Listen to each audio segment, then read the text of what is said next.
how much of that money can you spend on renovation and not cross that 50% threshold. So, Completely. The rule, in many ways, yes, the storm validated the intent of the rule, but that doesn't make it any less difficult for people Sure. who are trying to put their homes and their lives back Right. together. yeah.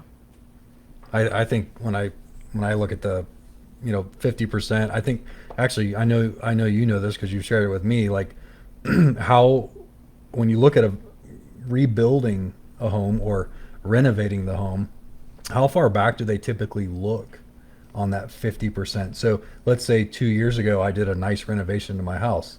Is that gonna be a problem today if now I just received a bunch of flood water? Yeah, so that's a great question, and that's actually an area where we've got a lot of good news here in Lee County.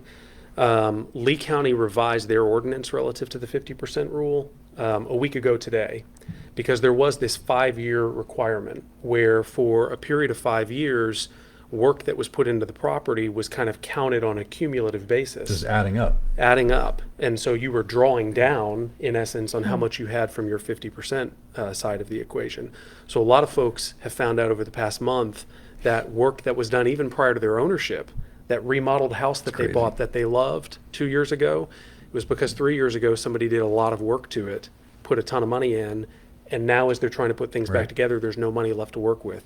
So the good news that comes from that, though, is Lee County revised their ordinance. There had been a 5-year cumulative look-back period, and that changed. It's now permit by permit. And so there's no holding period, essentially, where you accrue cumulative costs.